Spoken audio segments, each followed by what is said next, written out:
Mga sangkay, tingnan nyo, oh. Mayroon kaming nahuling stonefish.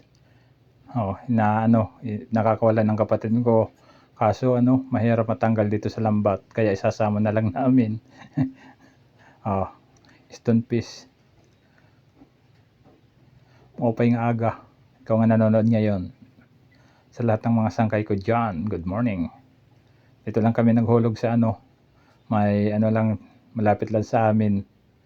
Kasi medyo may pagkamasama ngayon yung panahon. O, tingnan nyo mga sangkay, alimasag. Kahuli ng alimasag. Kahit dito lang kami umuhulog ng lambat namin, nakakahuli kami dito ng alimasag. Kaso lang, hindi lang masyado marami.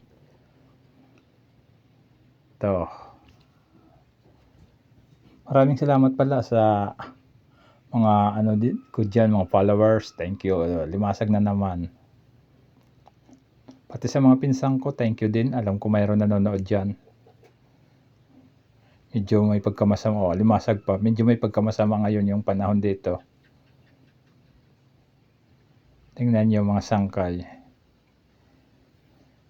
Pati pala sa mga OFW dyan, magandang umaga po sa inyo. Nakahuli ng alimango. Ito yung kagandahan sangkay kapag nakakahuli kami ng ganito alimango, kasi medyo mataas-taas yung presyo nito. Medyo may pagkamahal. Kamahal.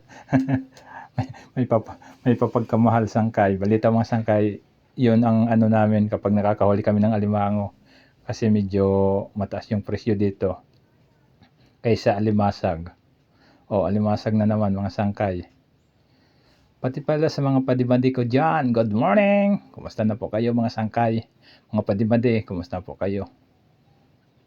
Kasi kung manaragat, kumusta na po kayo? Mahirap ngayon sa dagat kasi medyo may masama yung panahon.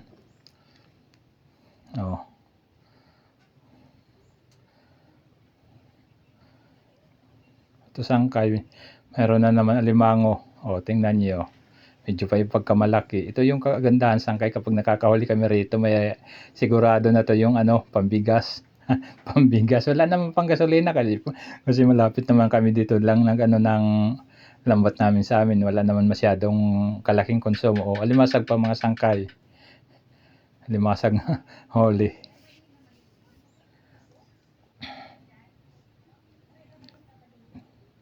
Tingnan nyo mga sangkay. Sige mga sangkay, hanggang rito lang muna. Maraming salamat sa panonood. At maupay nga aga. Magandang umaga po sa lahat ng mga sangkay ko dyan. Mapatuloy sumusuporta at nanonood. Thank you po sa inyo.